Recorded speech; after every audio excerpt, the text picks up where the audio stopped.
I'd like to start the meeting. Thank you for joining us. This is the Lens Neighborhood Livability Association, in case you're not at the right meeting. A couple of quick announcements. Neighbor to Neighbor, which is usually the Saturday following our meeting, has been canceled due to snow, or a snow job. We don't know which yet. We do weekly cleanups at West Rock, and the volunteers go and clean up the trash around West Rock. If it's snowy, we won't do that either because you can't see the trash under the snow. And then VFW breakfast is Sunday, January 21st, and it's another opportunity to visit some of the local veterans, and we kind of hold an impromptu meeting there ourselves. Our first guest speaker is Janie Gullickson from the Mental Health and Addiction Association of Oregon. And I'll turn it over to you, Janie. Awesome, Thank you for joining us. Yeah, thanks for having me. Well, thank you for coming out and caring about your community. I was here, probably a year ago at this point, and shared with you all a little bit about MHAO, but I'm excited to give some updates. And for those of you that I hadn't met or talked about peer support and MHAO, I'm excited to do that tonight. Janie Gullickson, she, her, hers pronouns, and I am first and foremost a woman in long-term recovery. And for me, that means I have not used substances, committed crimes, I've been a contributing member of my community since June 9th of 2008. And that includes mental health, chronic homelessness, and a lot of incarceration, hospitalization, all the things that go with those life experiences. And so that has allowed me many things. I'm a mother, I'm a granny, and I'm the executive director of the peer-run organization, the Mental Health and Addiction Association of Oregon. And so I'm excited tonight to share with you a little bit about peer support. How familiar is the group with peer services? So I just kind of get a, okay, great. My colleague over here who does similar work. So peer services are non-clinical.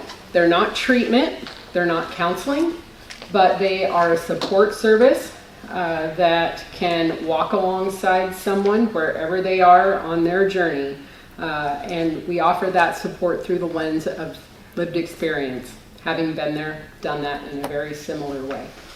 And so whatever that looks like for someone, and depending on the program and the funder, is where someone may first have interaction with a peer support specialist and or be referred through a formal pathway, such as a hospital, a court system, the jail, or community member referral.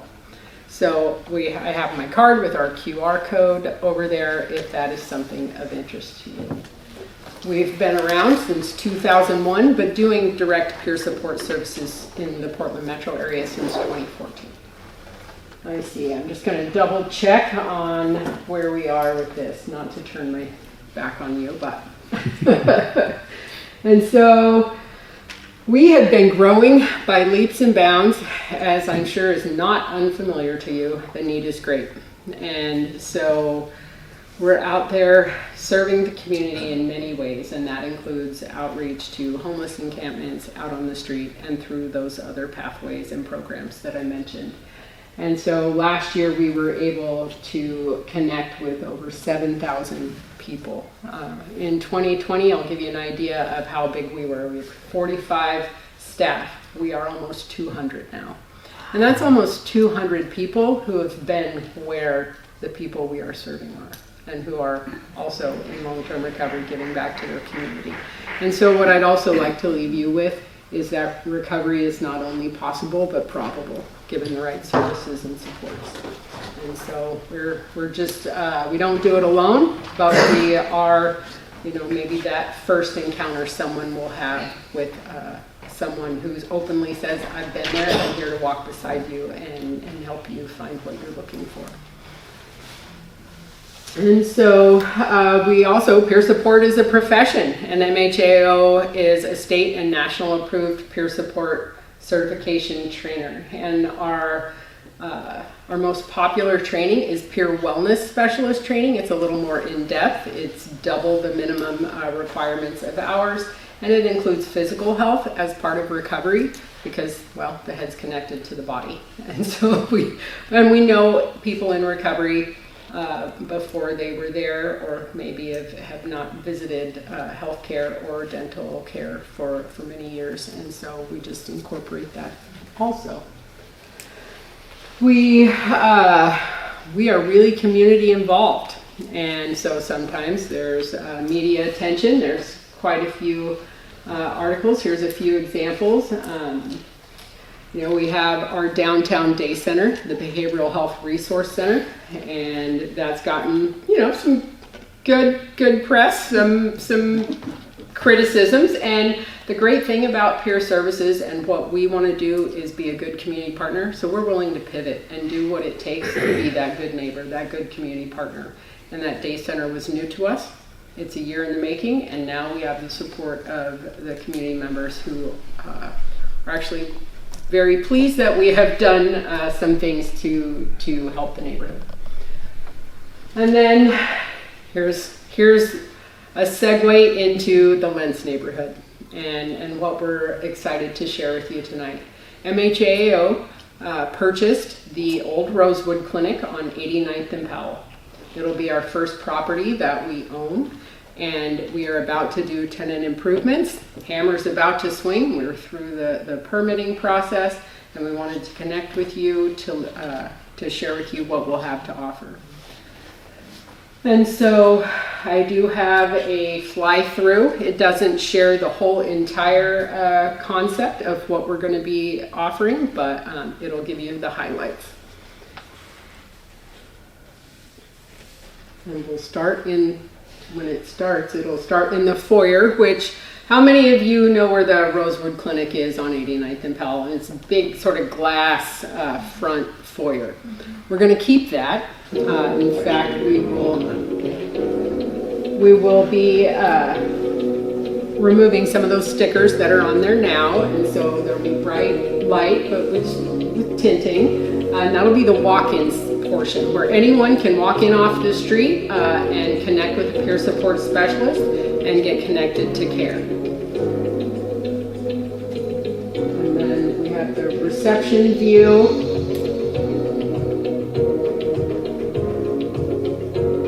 And that's where people will be able to, there's a line or someone can come out and meet with them. We'll also, on the side, there is a triage room where hopefully we'll have a nurse from Yakima Valley, the big new Rosewood Clinic, come over and be able to triage, do light wound care, and we'll have harm reduction, education, and connection to services there, and Narcan. Then when someone's engaged, we'll have a recovery center that, they'll have to be engaged in peer services and other services. They'll have a bank of a computer lab they can use. There will be the recovery center space where they can be in community with others, hang out, join classes, groups, skill building, such as like cooking in a crock pot or something like that, and or meeting with their peer specialist. And just having some good pro-social connection and community time. Then that'll also be a place for our headquarters, and so there will be some admin offices. I think this is the triage room. So it kind of goes back in and around. Back at the computer lab.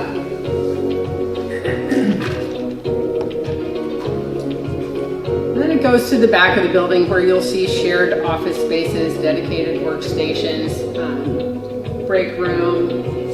That'll be some of the shared work area, and our training space will be there as well. But mostly it will be that hub for peer support services that are accessible to the community. Because for the last 10 years, we've been very community-based or other location-based. And so that's great, but when you need a place to meet with someone that maybe is free or low cost, that's been more challenging to find. safe place that's agreed upon by both people, and for folks in recovery to have a place that they know they belong, that they're welcome, and that they can come in and hang out and look for a job, play games, what have you.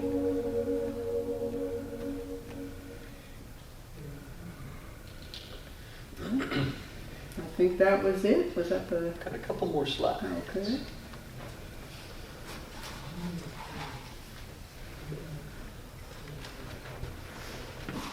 And so that's right, there's some important key players because, yeah, we're not swinging the hammer ourselves.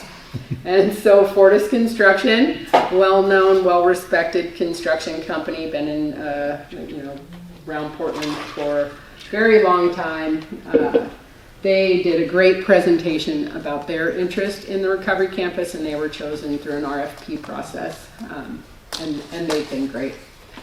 Shields, Oblitz, and Johnson, those are our project management folks, and so Chris John is the name of our project manager, and he's been great. SOJ's been around for a while now as well. Holst Architecture has done many, many things. They've recently the new Fora treatment facility. They've done a lot of nonprofit and commercial architecture, so they've done great work for us. And then we are just starting the relationship with Housing Development Center because the property is also zoned for housing. So we are in the discovery phase about what it could look like to have recovery housing on the recovery campus as well. We've had a lot of supporters to make this possible. We are, MHAO is mostly grant and contracts funded, so very heavy in personnel because that is who we are, the people that do the work. The peer support specialists, out of the almost 200 folks, about 150 plus are the direct service workers and their supervisors, etc. And we've all been peer support specialists ourselves, including myself. And so Multnomah County, the Hillman Foundation, Spearing Foundation, Communicare, which is part of the Snitzer Foundation, and that's high school students across the Portland metro area who are learning how to be grant makers and philanthropists. And then Oregon Health Authority, Spirit Mountain Foundation, Care Oregon, and Prosper Portland so far. Open for questions. How do people access your services? Can self-refer, refer someone who may be interested, and then we will reach out to them. And Are you part of the intake service when people call in? am I myself? Is your organization? Intake for, I'm sorry. When people call in that need addiction services, they're calling in for help. Like the 311 meter? Yeah. Oh, 211 or something like that? 211. Yeah, 211 is the one for. Yeah, we're a community organization that anyone can be referred to. And you call so- direct though. Oh, yes, absolutely. And there's a referral form on our website, job form, HIPAA compliant. You can fill out, or yes, just call us and you'll get connected to. Do you take people that are mentally and Absolutely. drug addicted at the That's same our time? story. That's my story. Yeah. That's interesting because I have a granddaughter that could not get any help because she has a dual diagnosis. We would not turn anyone away for that reason. I mean, that's my lived experience and most of the lived experience of our staff. But we are not a treatment provider, and so we're not going to be the ones saying we can't treat their substance use disorder because of their mental health or their mental health because of their substance use disorder. I know our system is very siloed, and that's something that has, been far too long and was part of my experience too as a challenge in getting care. So She absolutely was turned away. that's She was awful. turned down from everyone in the state of Oregon For treatment. for treatment. Yeah, So that's been a real big frustration.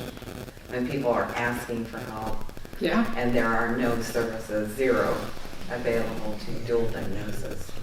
We'd love to offer support and connect with your niece. Appreciate that. Interested.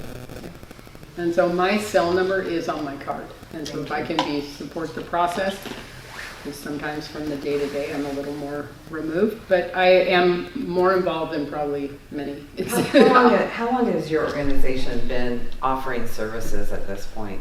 2014, so 10 years. 10 years. I'm just wondering why your organization didn't come up through the intake. I don't know what intake you're. Well, when people call in for drug addiction and help, Because, and how people navigate to get to you, because there's a lot of agencies that we stayed on the line for a long time, one time for 17 hours, navigating to be told she has autism and we're unable to take her after we were on the phone and they did a 3-minute interview with her. So it's part of the frustration personally that we've experienced. So I hear a lot of agencies are coming on board. They're getting a lot of funding now, but they don't take dual diagnosis. So I was just curious about that. yeah, and I know we've connected to a couple of places that do, so I would love to follow up with you and have a further conversation and see how we could support that connection. We're not the treatment provider, and so, but I do know that you're right, there are some newer places, Fora, which used to be DePaul. They are accepting dual diagnosis folks, and that's one of their specialties. And they're just down the road. So, Yeah, hope that's not who you're on the phone 17 hours with. It's just, I'm sorry, I don't mean to, but it has been an issue, not just for myself, but Oh, no, it's for a lot of common. people navigating how to obtain these services and where do they call, and to be turned down, and then you don't know after you've been on the phone for so long. You're just discouraged and you just want to give up. Yeah. And people do.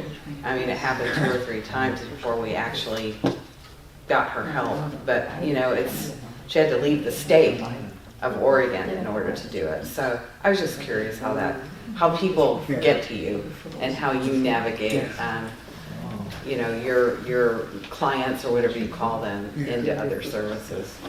I was just curious about that.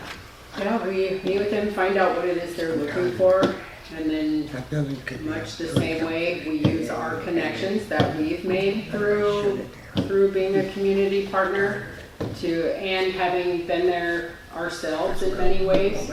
We have relationships with many providers, and so we're able to just work through that with them.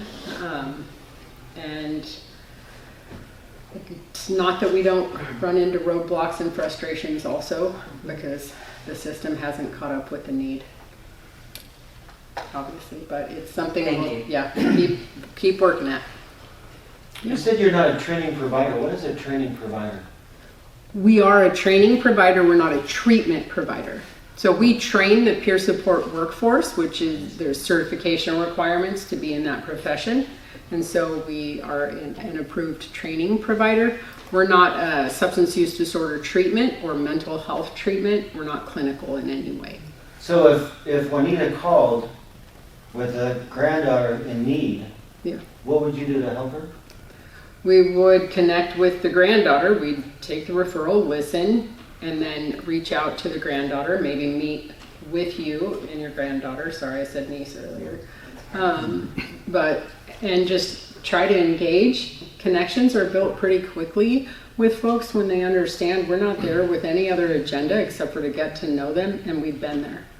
And it's that magic sauce of peer support. And so that's how we would start. But you wouldn't provide the support that she needs to get off the drugs or help with the mental illness?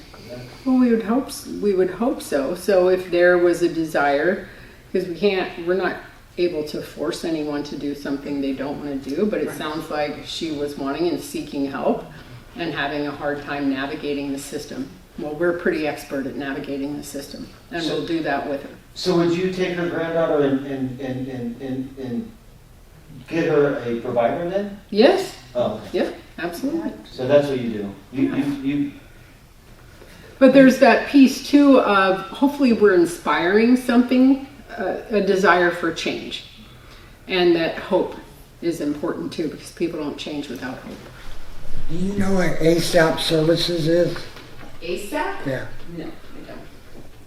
It's a drug treatment facility service, like you refer them to them. Great. Yeah. So I'm sure a lot of the direct peer support staff who are in it day to day would probably. Right, honestly, I think a lot of these buildings, we need treatment facilities in it. This is what we like. I mean, it's only 88 walls, a lot of people are going to like. But there's things that are missing, and a lot of these things. They need treatment facilities and they need job training. If you don't give them job training, they go to rehab, they're done, what do? Nothing. They relapse in about 3 or 4 months. And I'm seeing a lot of government agencies forking out money to the so-called nonprofits getting nothing done. We need people, we don't have enough. My advice is governor needs to sit there and classes and work homes, get people, pay them higher wages to become drug counselors. There's no money, to be honest with you. If there's no money, nobody's going to be a drug counselor. It's just a waste of time. And so we need to somehow get people in to become drug counselors, get a job training, otherwise it's going down the wrong road. And that's part of what we do. Since we are people in recovery, that is a pathway that accepts people with barriers in their past. And then they discover what they want to do, and oftentimes that is the next step for them is to go get their CADC, which is a drug counselor certificate. And so, without getting too personal, what or who got you to turn your life around? sure. So it started with a hope. I was in prison. I'd been addicted for over 20 years. I can barely hear you. I was in prison. I had been addicted for over 20 years. I finally got access to treatment in prison because even from a middle-class home, insurance was different back then, and I was a full-grown adult, couldn't be on my parents' insurance. I didn't have any way to access treatment. It was not easy to find, and I had a pretty severe mental health diagnosis as well, and so was rejected for either my mental health was too bad or my addiction was too bad. I was chronically homeless. I was a precursor to what you see all too often on the streets. I was an outlier at the time, but now it's what we see as commonplace. And Thank you for sharing that. yeah, and so someone came into the prison. It was a religious class. I went to it, but the person who was teaching the class introduced themselves and held up their mugshot, and I wouldn't have known that was the same person. And I'll never forget that moment or her, because she gave me hope that change was possible. And so I wanted to change. I wanted to be like her. And that's what we see over and over again in peer services. Do you know if there's a good amount of treatment coming to Oregon for all the people that need it, do you know? It's expanding, but it's very, here's one of the challenges. It's been mentioned, the workforce. There are empty treatment beds that would be available if there was enough workforce. And so that's the main challenge. Is that the bigger challenge, the workforce, or the amount of space? The or are workforce. they combined? I mean, in my opinion, and that is only my opinion, it is a workforce issue right now, as we're seeing across every sector. But this one, and treatment is an episode, right? It's a point in someone's life where they get that level of care that's needed. Recovery is the long game. And so we need to be there from point one when someone's seeking help, or letting them know help is possible, change is possible, from an outreach effort all the way to long-term recovery. Because life happens, and it can kick our feet right out from under us if we don't have that support. And so it's a long game, and we need it all.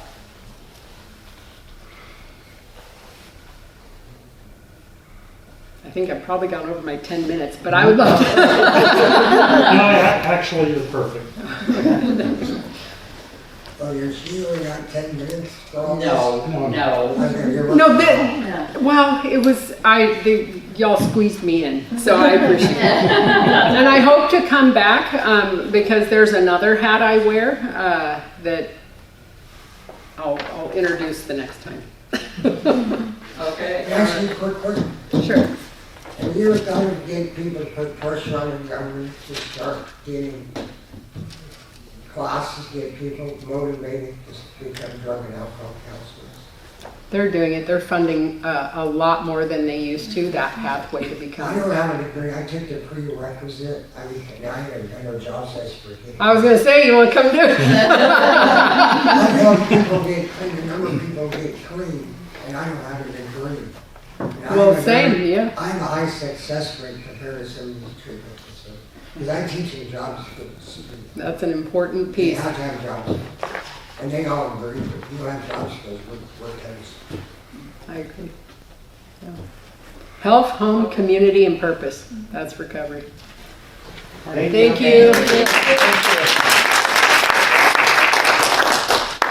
Next up, we have Brandy Westerman from City of Portland. I'll turn it over to you. Thank you. Is it okay if we sit here and talk to you? Yes, you can. Okay, You can. that's great. That's great. So thank you for having us. My name is Brandy Westerman. I use she, her pronouns, and I'm the new-ish Humanitarian Operations Director with the City of Portland. I've been in this role for about 3 months now, just over. And it's my job to oversee the City of Portland's adult sheltering system and services associated with those. So that includes in this neighborhood the Reedway Safe Rest Village. And I'm going to let my colleagues introduce themselves before I go. Yeah. Hi, everyone. My name is Laudie Porter. I use she, they pronouns, and I'm the Community Engagement Coordinator, originally for the Safe Rest Village team, now for City Shelter Services. Hi everyone, my name is Hendrik Broekelschen. I'm a policy and outreach advisor in the mayor's office. I started about a month and a half ago, and I was hired specifically to work on some of our policy and on homeless issues, specifically our task sites. And I'm joining the work on figuring out more workforce opportunities and development. That's kind of a continuum of care that we know that piece is lacking, so that is an effort.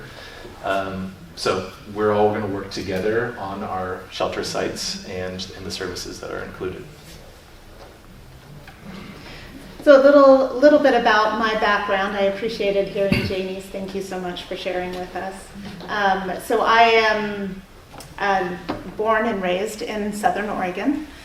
So I've lived in Oregon most of my life, or at least called Oregon home for all of my life. I worked in the international relief and development field for about 25 years. I left that field just this past September, so I'm quite new in my transition to working with the government. I worked with nonprofit organizations providing services overseas.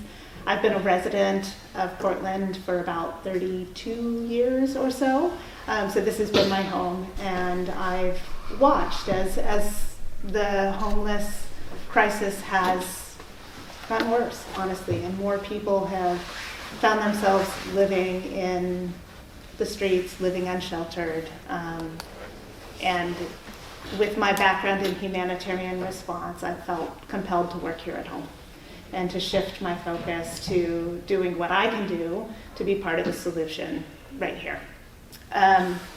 So I do want to talk a little bit about the services at the Reedway shelter site, because I believe that that's what many of you are here and interested to hear about. So the Reedway site currently has about 60 units. They're the tiny home units. Some of you may have seen them or interacted with folks from the site. That site is managed by Urban Alchemy, and what that means is that Urban Alchemy is the site provider. They're contracted through the city to provide services, engage participants, provide case management, help people to kind of follow their own journeys towards that next positive step in their lives. We have recently seen some good successes in terms of helping people move into housing. We've got about 27 people who have moved out into housing, and another 13 who have been in the process, waiting for approval, hoping to get their keys to their apartment. So that's a positive. That's been made possible through coordination with other nonprofits, and in particular, Do Good Multnomah has really helped in housing navigation services at that site and helping to connect people to homes. They work under contract with the Joint Office of Homeless Services that's supporting that and funded through the state of Oregon to make that happen. On site, there's laundry facilities, there's hygiene facilities, there's one hot meal served per day. Folks are supported with case workers, case engagement. There's a dog park. People are there able to bring their pets and kind of come as they are and engage in that community. There's a number of activities that take place on site. There's holiday celebrations where the staff of Urban Alchemy all got together and cooked some good food and shared that food with folks on site, and as part of a community building and kind of an inclusive celebration, those kinds of things. There are recovery services. Caseworkers work with people on their journeys. There's some recent support around life skills development. They do a lot of crafts and craft therapy. I think we all know that art can be a very healing process, and so they've brought that onto site as well. I think I'm going to go ahead and pause there because I know that you probably have a lot of questions on your mind. And we have recently announced that we're looking to expand the capacity at that site. As you know, we still have too many people living unsheltered. And so we're looking for opportunities across the city to increase capacity, provide more shelter, more services to people who are living unsheltered. And the Reedway site, we feel, is a good opportunity to do that. There is additional space there to develop. There is that potential to kind of grow from the kind of foundation that has been established. And so we are in the process of looking at site plans, site designs, working with an architect on what that would look like, and we hope to move forward with that in the coming weeks, months, in order to get that opened within probably a matter of months. Yes? Where is the physical location of that? Can you give us the... So it is on Reedway Avenue. It's if you're coming down, I think, I'm trying to think of that.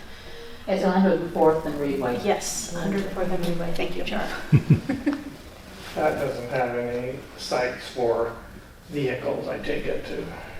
As in the dilapidated This one vehicle. doesn't. Because we're kind of looking across the continuum, we are also developing a site for vehicles in North Portland under kind of a separate initiative, but it does fit within the city shelter portfolio. And that's also under development. We're working on plans for that as well. It's in the permitting process, and we hope Down in our area, there's a lot of vehicles on the streets, and it's just a disaster. Absolutely, absolutely. The city currently operates one site for RVs, an RV Safe Park, that's in Northeast Portland, that has capacity for about 55 vehicles, and we're looking at a larger facility in North Portland. Additionally, the Joint Office has bought a parking lot in Montevilla, specifically for people living in their cars. Obviously, there's a huge amount. Yeah, so there's a lot of investment and development in making sure there's services for folks in that world as well. Is there any incentive for getting people, like what you see on Knapp, off of our street and into those areas where they're designated? You've spent the money, and yet we still have people that are parking up and down here when we're cleaning up after them. We're spending resources when we're already putting resources into a place where they can go. Is there any incentive in you know, not forcing, but you're not giving them an option. You can't park here, you have to park where we've designated. We're overrun here. I mean, it's the saddest thing. I know you're No, I know. highly I talked affected to by Mike it. Krebs, who is parking enforcement continually. And I've requested that he put no parking signage down there. There So that was. maybe there would be some, There well, there was. is on one side. Yeah, they took them down. I mean, the homeless took them down. Because on the north side, I didn't Yeah. see any. There used to be. But is So there what- any Not that they could incentive? enforce it. Yeah, so what I can speak to is, so the city has recently stood up an outreach team, and that team is engaging with people who are living unsheltered, helping to connect them to services. The truth is, there's not enough shelter, right? There's not enough shelter capacity right now for everybody who's living unsheltered. And that's why we're looking at expanding sites such as Reedways, developing new sites such as the one in North Portland. What we're seeing is our shelters right now, they're at capacity. So when we have these move outs, like folks moving into housing, those units are quickly filled with somebody else. So there's a high demand to go into sheltering services, and there's just not enough of them. Are you seeing retention of those tenants that are moving in? Are they staying? Are they retaining their housing there? When they go into housing. Or have you had any metrics on that? Yeah, so the county has been working on putting together kind of a monitoring process to make sure that we do have those metrics. I will say right now, I don't think that we have that, right? We've seen an unprecedented push towards moving people from the streets, from shelter into housing over the past, literally just the past few months with these funds that have come in from Oregon All-In as well as some Metro funds. It's too soon to tell, I think, whether that retention, but I think it's an important question, and it's one that we talk about a lot. How are we going to know? How are we going to track? How are we going to support people so that they are able to retain their housing, so that they are able to succeed in that situation? Because, of course, moving somebody into housing isn't enough, right? It's the services that need to go along with that. Yeah, I think part of my it's the right frustration question. is, as we saw on the news last night, 33rd Avenue, they've cleared, which they went 3 blocks away. I will say we've got Or they about came over here. 57 Exactly. folks. 57 folks were referred into shelters from 33rd Because Avenue. even when you think of the finances we're spending doing this, Yeah. moving the people, and they're right back, Yeah. that's a huge amount of money wasted Without continually. incentives. And plus, we deal with the same problem. Are you considered a low barrier, high barrier, or what? Yeah, so the shelters are low barrier to entry, which that means that individuals come as they are, right? And they're welcomed as they are. And once on site, there are behavioral standards, expectations that each individual coming into the shelter agrees to. And Okay, being low barrier, then how do you protect the neighbors? well, I'm here to hear from the neighbors right now, right? Are there concerns? Are there specific things that you're seeing, that you're feeling, and experiencing? And if so, let's talk about that. Let's talk about things that need to be enhanced as we grow. So the something site. has to happen before they'll address that for the neighborhood? No, not necessarily. I would say the site operators have, they build strong relationships, right? They build relationships with individuals within the site. They work with them. They address issues when they come up, and we work in that way to try and build a community What would it that's safe take for to everyone. get some security out there at night? So Make they, sure people aren't doing certain things that are wrong. Because here's what, a lot of these people are doing drugs. They go out in the middle of the night and they're breaking into people's houses. They sleep all day. Cars. Go out at night, cars, trucks, trailers. That's how they pay for their addiction. They have to move hot goods throughout. So I'm wondering if there's some sort of like data showing that you guys are, my belief is, I don't care if they have a drug problem, get them help, get them a place to stay. But what's happening is you're putting them into certain buildings and they're destroying buildings and people are being assaulted. My mother's 86 years old, was knocked out, and the DA right now is holding off to prosecute a heroin addict, 26-year-old woman, for knocking out my mother. I'm on the phone for the last 3 days, not returning my calls, because he doesn't want to prosecute a woman who knocked out my 86-year-old mother. Because people are putting them in the buildings with elderly, and it's wrong. We're trying to make sure that we separate them. It'd be nice if you tell, what's his name, Dan Ryan and the mayor to start testing these people and separating them. Because you're putting people in there have kids and you're putting them in the same building as drug addicts, and that's not a safe place for children. I had cancer, so my throat's messed up. Yeah, I'm really sorry to hear about your experience. Shart, didn't we have like a community outreach before Reedway was, the city agreed to do the Safe Rest, and didn't you get some feedback from the neighbors there? Oh, you mean we had the block party? Yeah, I mean, they were concerned about. Well, they were concerned about safety, yeah, Because they were already coming, when they heard that there was going to be a Safe Rest Village, they were coming into, going through the backyards. There was a community outreach to the neighbors, the actual neighbors that lived by it, and they were completely opposed to it.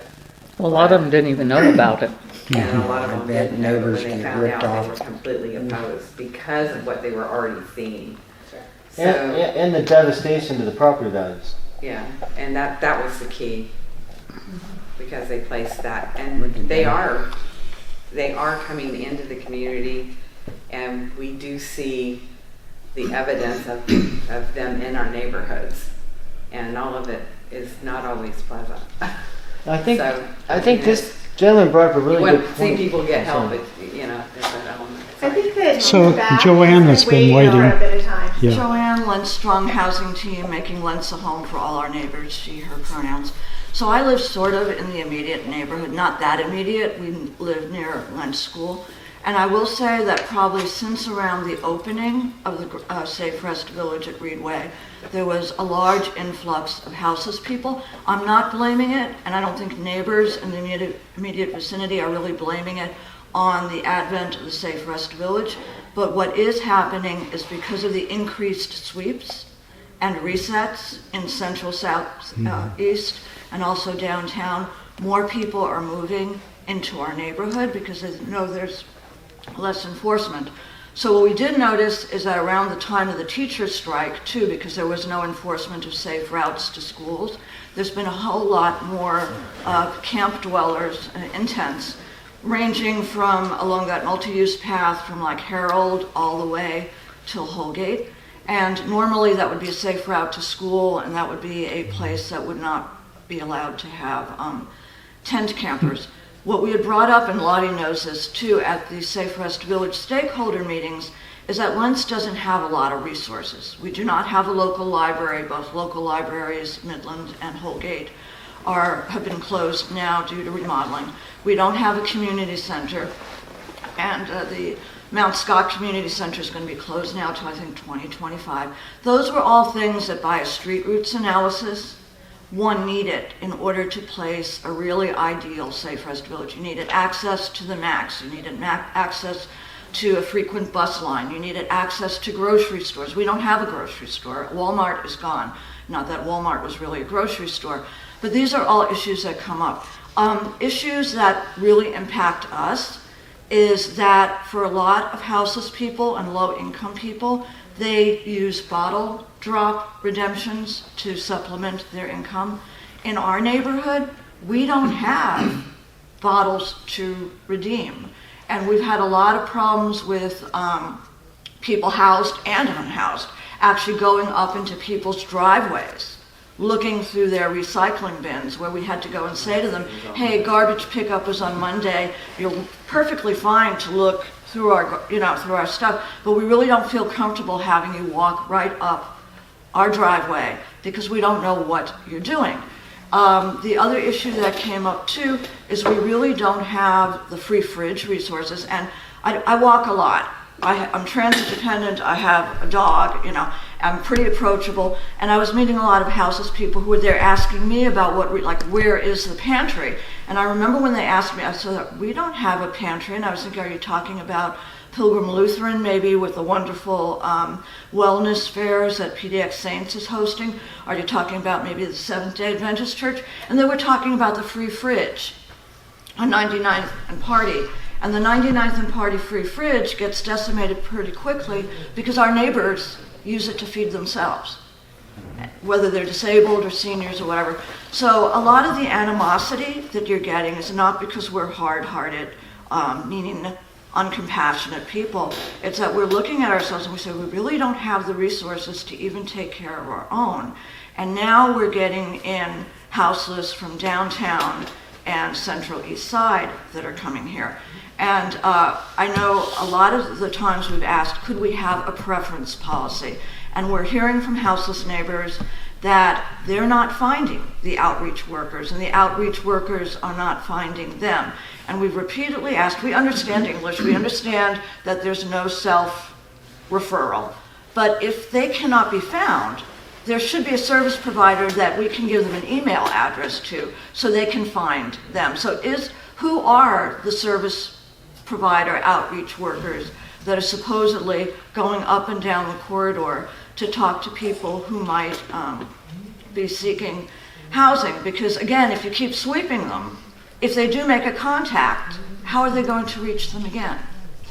So that's basically what we have to say. But sometimes there's a tendency to portray neighborhoods who are complaining, very rightly so, about being overburdened with houseless encampments as NIMBYs or whatever.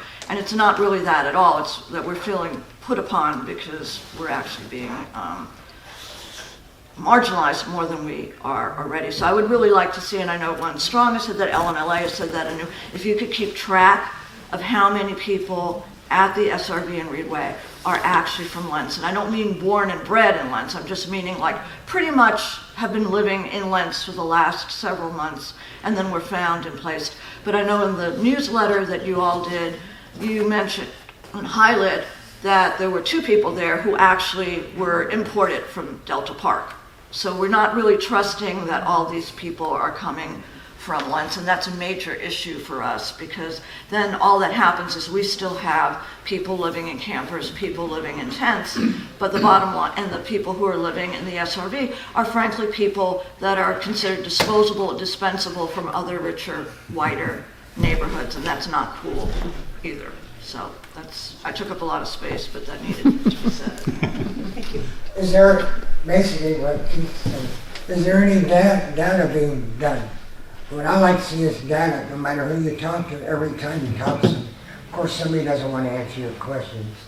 That could be kind of a problem. But is there any data being done about all these people, where they're from, when they're out of state, how long they've been in, or I like to see data.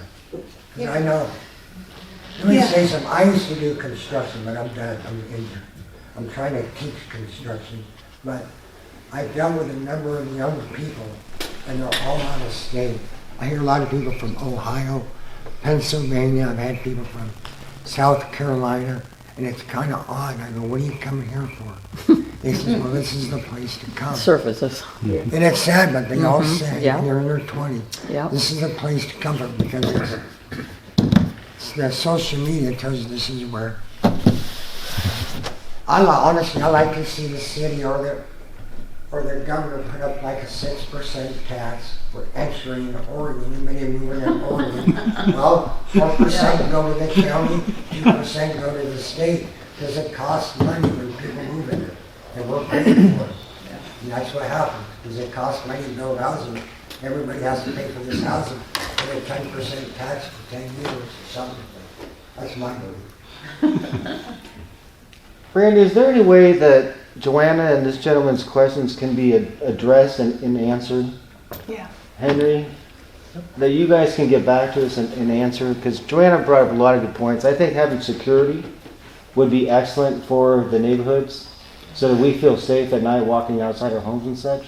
So if we get some kind of answer to these very valid questions, would be awesome.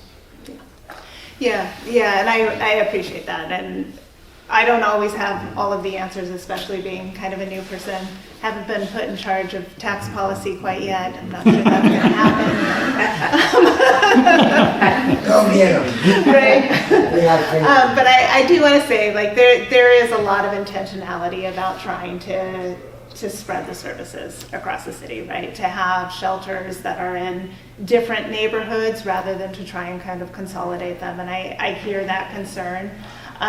The way the referral system works is essentially when the outreach workers are out working in different neighborhoods, they are looking for, it's different organizations contracted by the county who provide those referrals, and they have the opportunity to refer into the shelter spaces that are available, right? And so it's not always going to be the individuals from this neighborhood who are going to be in the shelter, because that's not necessarily where the open spaces are, right? But the same thing, when the outreach workers are here, they may be referring to some other shelters because we're just working with a very limited supply of shelter spaces. On the security question, I think this is exactly the kind of thing we want to talk about at the listening session on the 22nd, is to hear those things, hear what are you seeing as an impact on neighbors for having the shelter there. What are your suggestions for how that might look a little bit differently? One of the things I will say is we expand sites, we do think about what does that mean in terms of kind of the outreach around the perimeter and ensuring that, we're doing our best to mitigate those impacts. And, the more kind of specific and tangible those suggestions are, the more that we can take them, wrestle with them, see if we can make them work and follow through. Additionally, I do want to say one thing we consider as sites get larger is putting outreach teams that work from that site itself, similar to what happens at Clinton Triangle right now. So there will be people who go out from the shelter to talk to folks about camps and making sure to mitigate impacts in that neighborhood. The latest survey I saw was 62% of these homeless are from out of state. Are you addressing that when they come to you or to you, that we have funds available to get you a voucher back to your family and friends if you want that? So what caseworkers will often do with folks is help them work out what is their best option, right? And for some, it is returning to a location other than here in Portland. And for others, their best option is here in Portland. Reconciling with family is always on the table, some of those kinds of things. But it's really up to the individuals. We're not going to force anybody to go anywhere that they don't want to go, right? And so it's up to the individuals to really determine what that next step is, and then the caseworkers are going to help them find their pathway. Yeah. Well, I'll be honest, a couple of the guys that work for me said why they come here, they admit it, because of the laid back laws when it comes to drugs and getting away with crime. I got two guys that were just honestly, I said, hey, you're not straight, something's wrong here. We need to make it less attractive. Did you want to? Yeah, I'd like to speak to that point specifically. We all know Measure 110 was voted on by people. I didn't. Absolutely. A lot of people didn't. And some people in the city also did not think it was a good idea. And I think we've seen it unroll, and it has not worked out favorably because it was also paired with a time of much more challenging drugs, much cheaper, flooding the region. A lot of things came together at once that, who knows how successful that would have been in a different scenario, unclear. But what we do know is things are not working out well. And so right now in the state legislature, they're talking about amending Measure 110 to make it illegal for public use. It's not getting rid of the entire law because it was voted in by people, but it is tweaking it. And that will be one way to make it more challenging and less desirable for people to come here, because now you can't have free reign of doing drugs in public spaces. And then I did want to share a little bit of the logic behind the shelter sites, the sweeps, and what the city is trying to accomplish. I think Portlanders are really good about extending a helping hand. We want to meet people where they're at and help them get out of a bad situation. But you can't just say, here's a hand, come take it. We also need to put have a hand behind them gently pushing them in the right direction. And a big part of that is these sweeps that have been mentioned. So what we're finding is when we, previous to these sheltered beds that were available, we would just move people around. We'd say, hey, you can't be here. We're going to clear your site.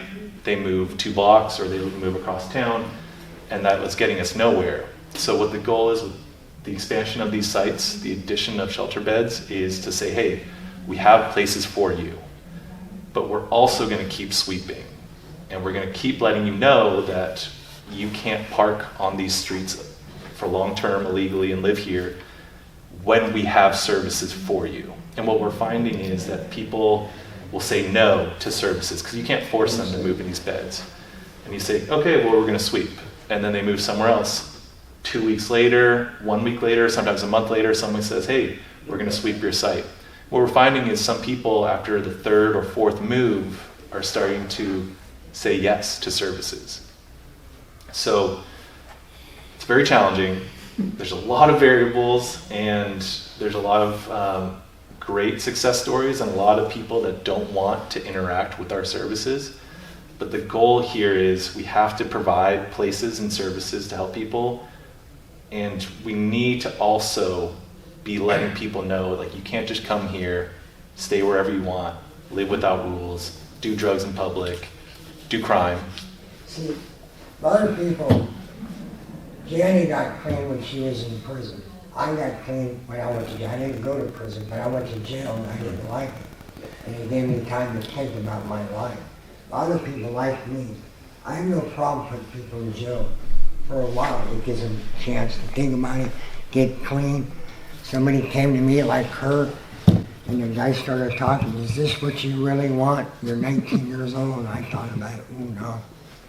And I started thinking about certain people that meant a lot to me. And then I got clean. I was very fortunate. But what happens is you don't put these people incarcerated for 1 to 2 days. They're not really going to, you don't give them enough time to think about it. You put people in jail for a little bit longer than what we're doing in Oregon, it will give us a chance to give long-term success. But a slap in the hand, what we're doing nowadays isn't working. Before I share anything, Janie has seen it. Yeah, so I may be a risk of not reading the room, but I was a co-chief petitioner for Measure 110 because of the exact problem that Juanita shared. Services were not available. Services have not been available, and that was the goal of Measure 110. Mm-hmm. So it was sad that after 20 years of addiction with the privileged background that I have, that I couldn't get access to treatment until I had committed enough crimes, property crimes, among the most of my 17 felonies, to get access to treatment. And so that is an atrocity, and that is what Measure 110 was meant to do, was take marijuana tax money and fund a system. There was a piece of it that decriminalized small amounts of drugs. That was a social justice issue because who was impacted by the collateral consequences of the drug convictions wasn't Janie Gullickson, white woman, middle class, drug addict for 20 years. I don't have drug charges. I have other felonies. And I got caught with drugs all the time. So, can't get an education if you have a drug crime or conviction, and you can't get housing, and you likely can't get a job. And so that was the piece that was about, and I don't want to discount any of the problems we've seen in that perfect storm that he's talking about, because that's what happened. The timing was awful, and the rollout was worse. And so, what do? But public drug use, I've traveled the country, from here and out of the country, and people, COVID, and then fentanyl, and just this, the world is what's happening today with that public drug use. It's not just Oregon. And I hear people, I've heard it a lot, I'll have someone tell me, well, they moved here because of Measure 110. Well, good God, if I could have moved 5 blocks in my addiction, that would have been good. You know, well, I couldn't go. Well, I tell you what, I know somebody works in treatment, and he's a registered nurse and works in treatment, And every winter, he's all over on Facebook. Char knows who he is. Oh, I do. And every winter, what they do, the heroin addicts, they go in there because it gives them a good place to stay in the winter. As soon as it starts warming up, they leave. Because what we're doing, we're slapping them in the hand. Anybody is, I've been clean for a long time. A couple of my friends have. Why? Because we went into prison, we didn't like it. I have a number of friends that, why? Because you went into prison. So you go into prison or jail for a while, it gives you a chance to think. And if you don't have enough time to think, you're not going to get straight.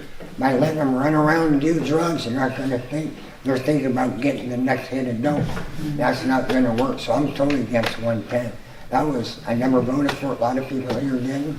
I know. It fooled a lot of people. It didn't fool us, but it fooled the far left, and that's about it. That's what Oregon became.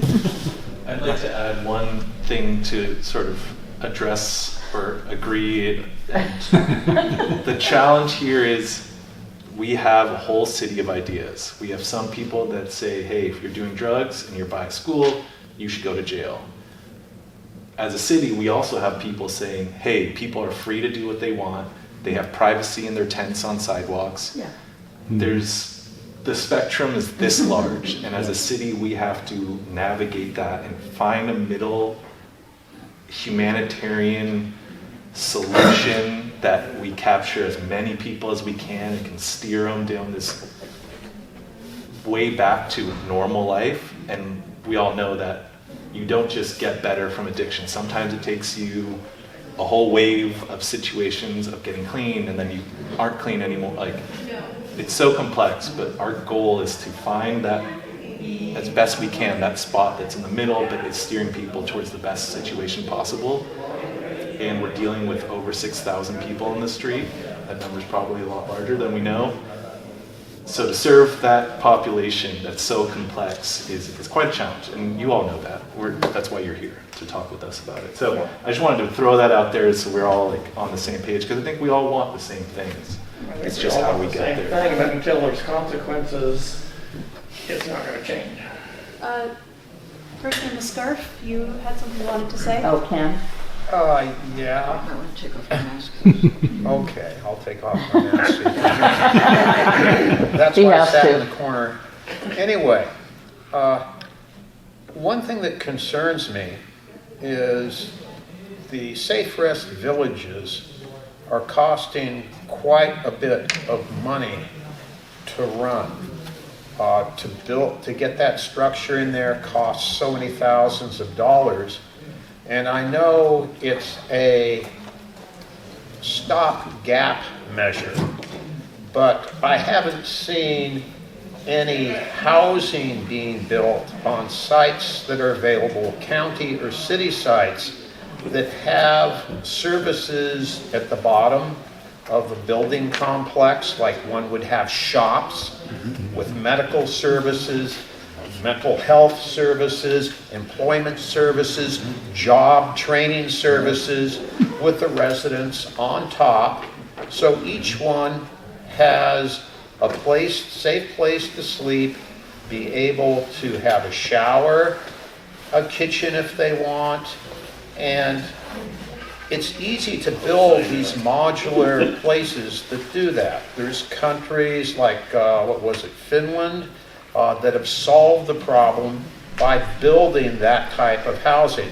I don't see the city committed to doing that. I don't see the county committed to doing that, but they are committed to emptying our pockets of tax dollars and coming up with stopgap measures. And the whole thing is everybody has to be committed to this long-term rehabilitation of people. And the first thing, a person can't do anything or think straight unless they have shelter. That's the first thing. But I don't like to see people living in tough sheds. I want to see people living in apartments where they have a sense of community, tighter sense of community, and they can interact with different people and get the help they need. And I don't see the city committed to doing that, and I don't see the county committed to doing that. And Maybe it's because they don't want to manage public housing. They don't want to manage those services. Come out and say it, but don't start taking all our money and start coming in and having these stopgap measures and pushing populations of people who need help from one section of the city to another. It's a waste of services. How much does this hostile architecture cost the city of Portland? Underneath the bridges where the homeless were staying, houseless were staying, they put in rocks. How many millions of dollars worth of rocks and cement were put in there, where that money could have been building houses with services down below? This is what really gets me. And all this stuff can be solved. It's going to take a while, but it can be solved. But put the money where it's going to do the most use and be useful for a long period of time, instead of having shacks for people. This is what I want to see. And, you know, you guys are trying to do what you can in your job roles that you have now, but the city has to commit to doing something, and so does the county. And we aren't seeing that. And so, you know, you guys are doing what you can with the job limitations you have. I can see all that. But a lot of people have had it. And I just hear all these things. I go to these meetings. I listen to this stuff. And things happen slowly, I understand. But I want to see that housing built with the services underneath it. And all this other stuff of shoving people around, all the money that's wasted, the resources and everything. And what they do is they push everything over into Lentz because, number one, we don't have adequate law enforcement here. It's a large area, and most people are low income or working class, low income with multiple generations of families living with them. And it's a burden on the people of Lentz and of the people in East Portland. But heck, we aren't saying much. So I was just going to say, I wish, we had someone from the Housing Bureau with us, because they are very committed to that work. There's a lot of development for affordable housing. The shelters, we agree, are a stopgap. They are not, our villages are never supposed to be permanent. They are temporary outdoor shelters to help people transition into housing. Housing has always been the ultimate goal.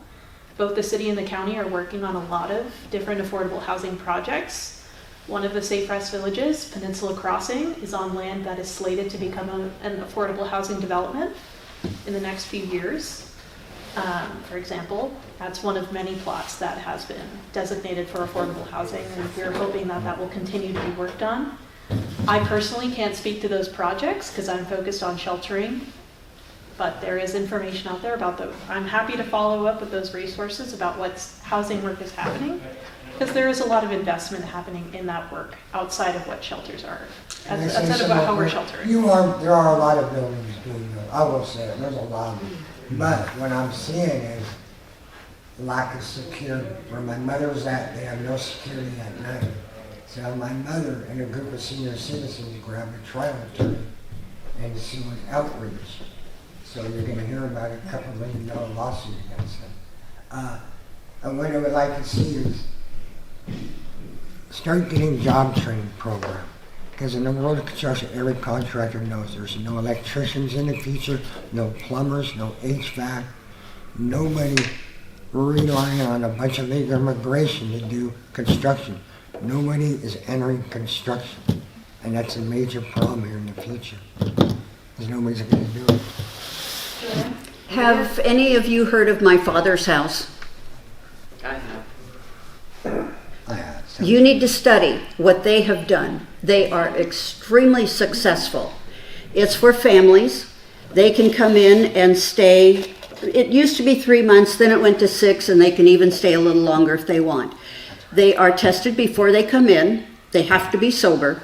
They will give them a random test. If they ever are positive, they're out because they have a waiting list. They help them with a resume. They get them the right clothes. They give them whatever it takes to get an apartment when they get the chance. If they try to get them a job as soon as they can. They turn over 30% of their income to my father's house. That money is set aside. When they have finished the program and they are now successful, they got jobs, they get all that money back. So they have the money to get into an apartment. Check them out. See what they do. I know you believe in low barrier. I do not. I think people should need to earn the right to be housed, and part of that is being sober.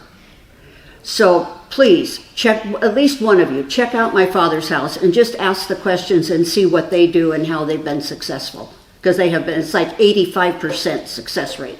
And I don't think anybody else has that except possibly Bybee Lakes. But other than that. Joanne? Just some background on Lentz. Lentz pays a disproportionately high rate of property taxes.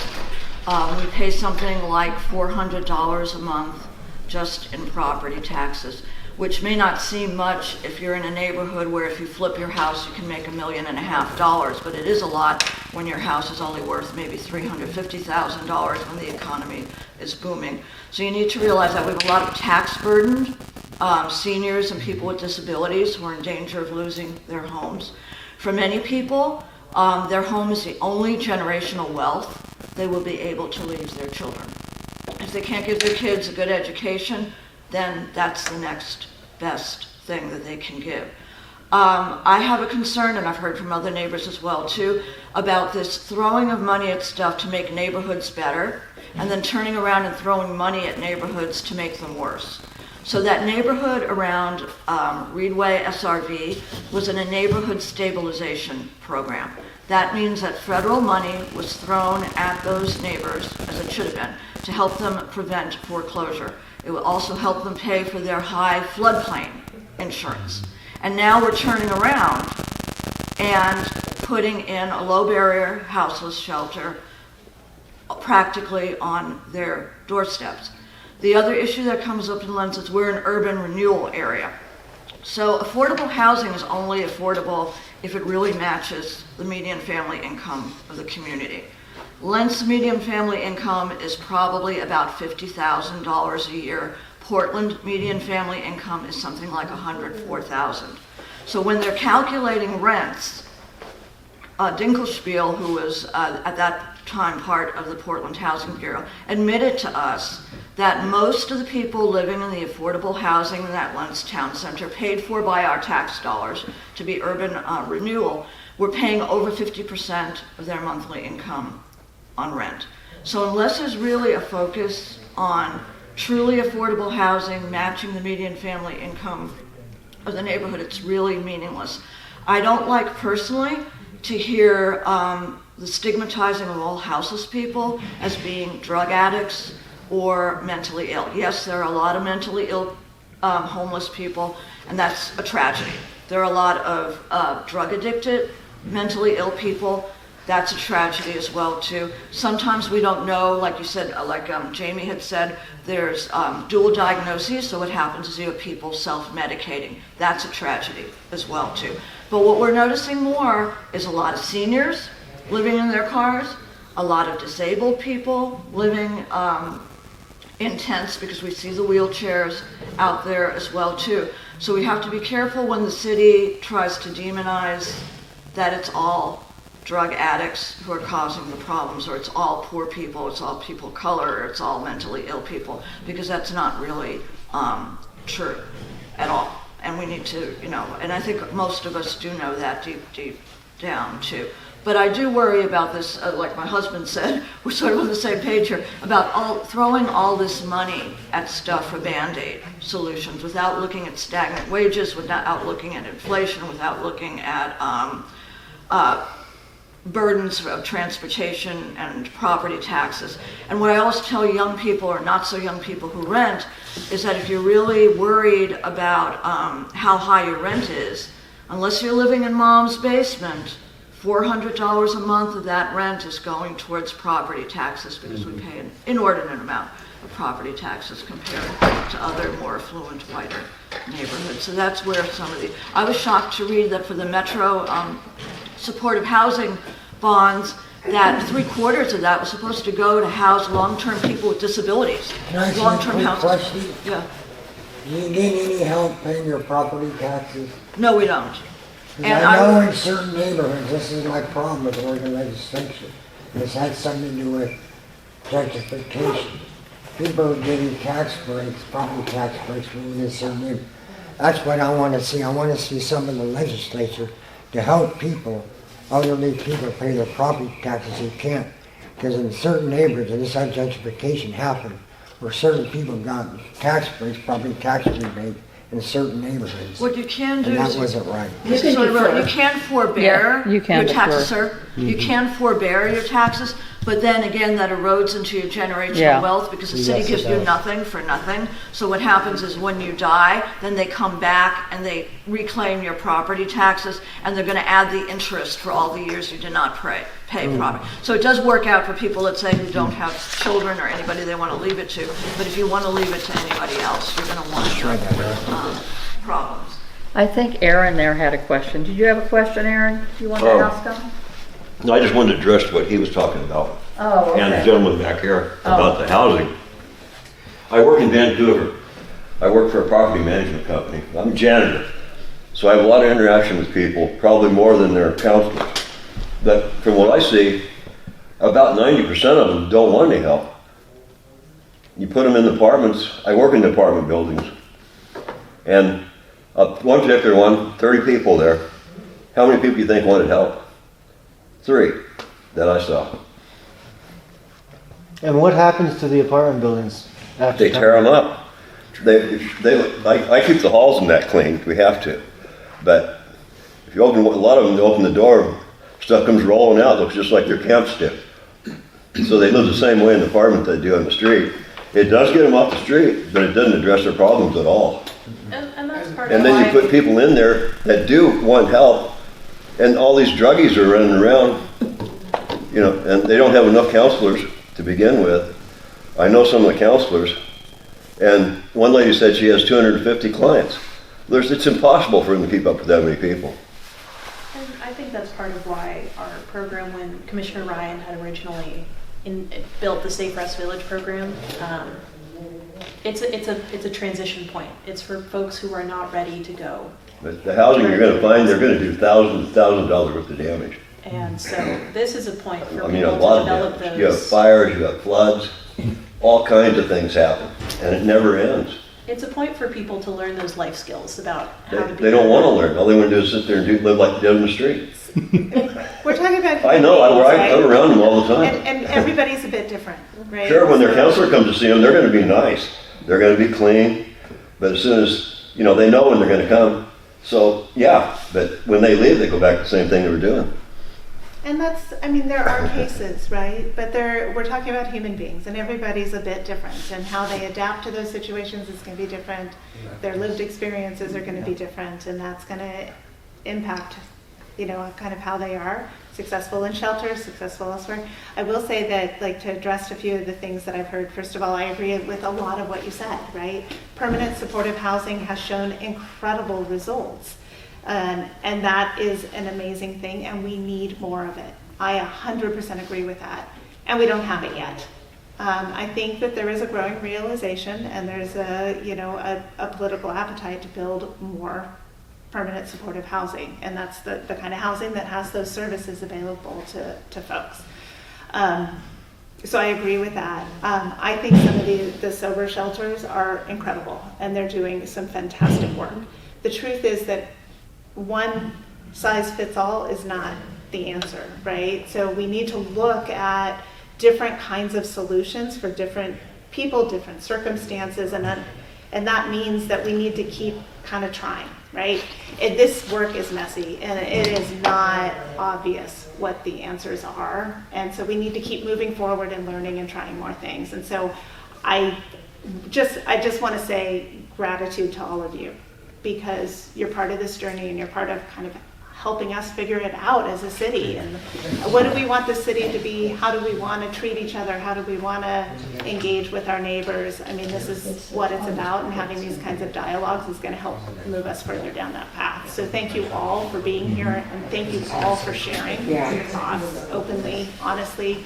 We want to keep hearing them, and so I hope you'll be at the session on the 22nd. I'm sure many of you will, and now we're friends, so come say hello. We can do. We don't have to agree to be friends. Well, I think sometimes you look at, you get honest feedback, and you get a lot of honest feedback from this group, and I think it's important to hear.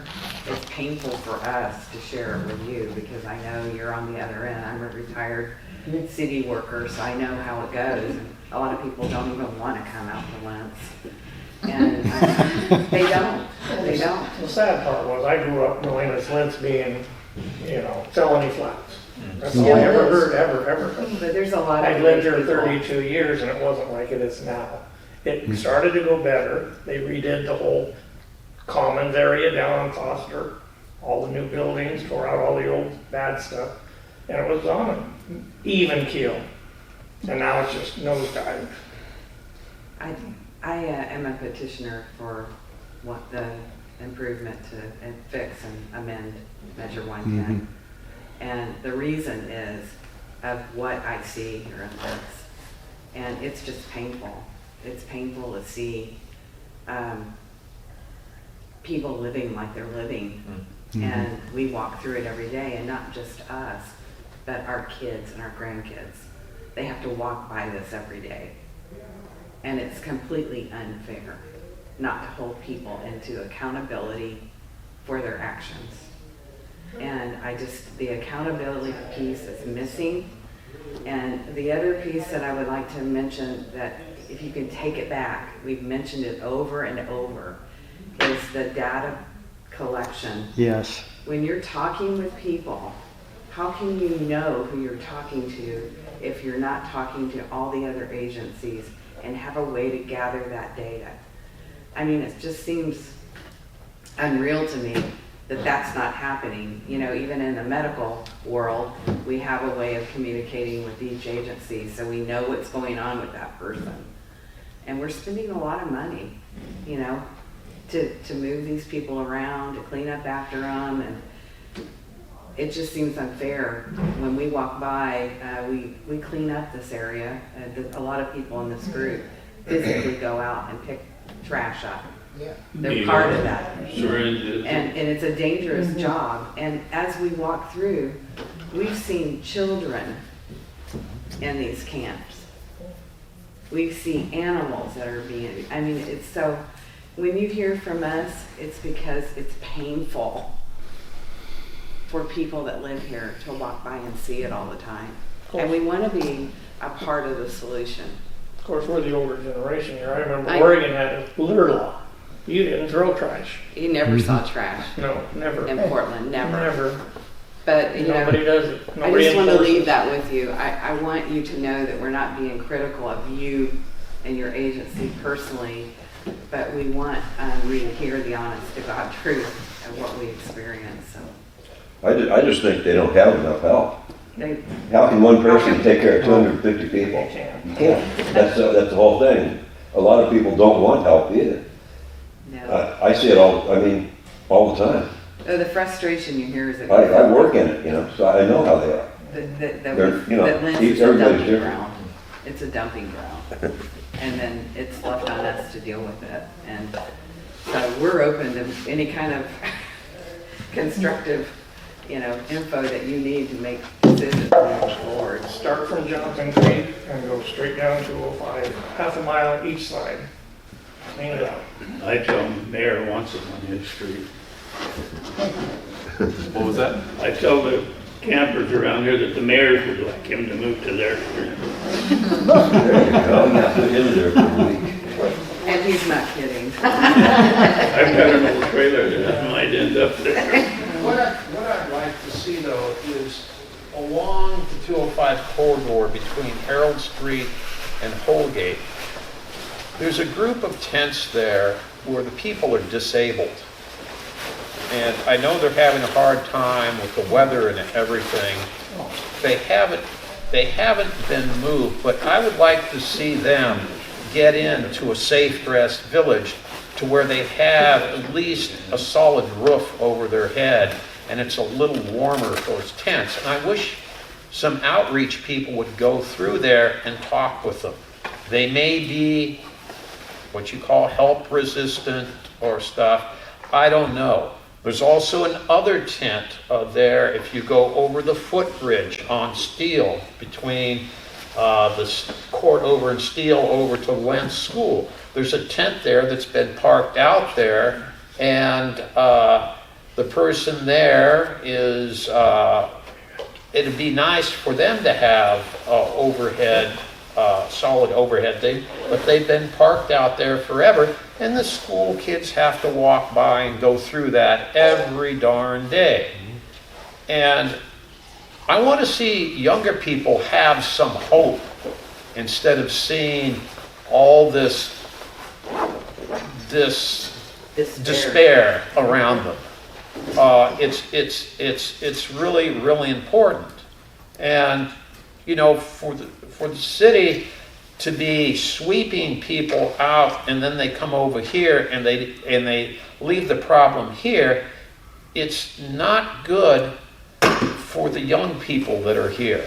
You know, as older people, we can complain about it, do what we can, but the young people, they can't. And it's really disturbing to see that and to have these kids have to go to school through all this stuff.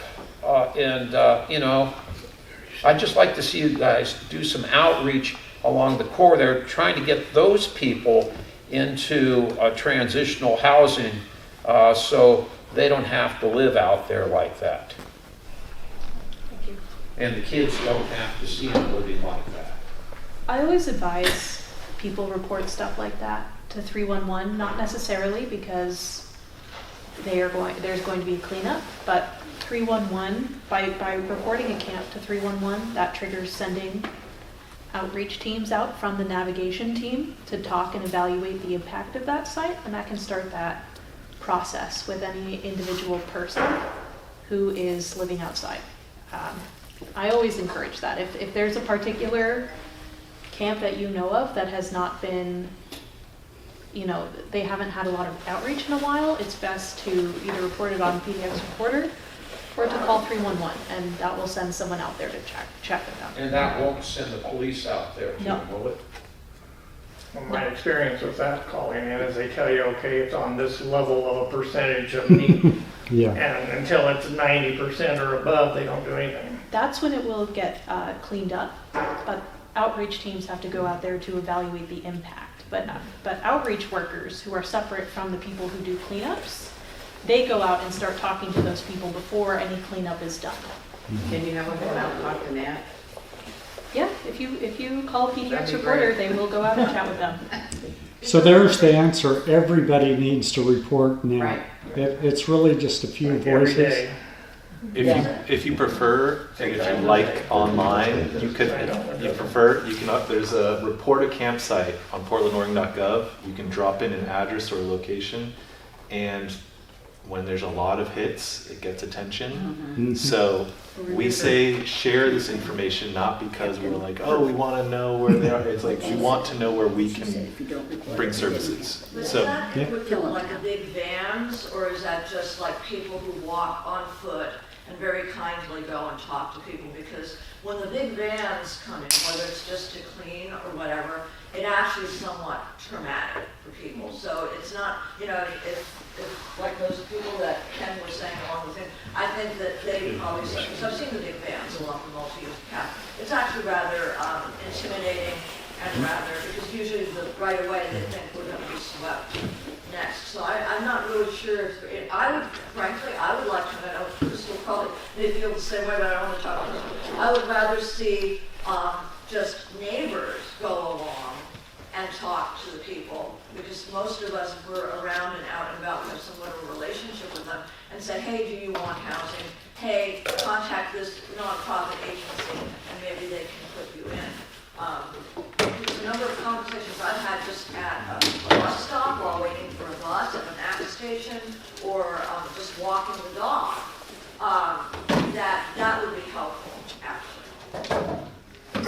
Joanne, do you not live across from any of these tents or these encampments? We live on, I'm not going to direct the address of it to you, but we're actually on we're actually sort of near you, we're on 100th Lawn. Okay. So we're, when I walk the dog, I walk to Lens Park, I have to go over that bridge, through the cul-de-sac, so yeah. Well, I guess what I'm suggesting, I agree with about everything you've said tonight except for what you just said. You're asking us to go out and try to comfort or try to get these people into something. She's not saying that. What she's saying is that if you know that. We come back. Okay.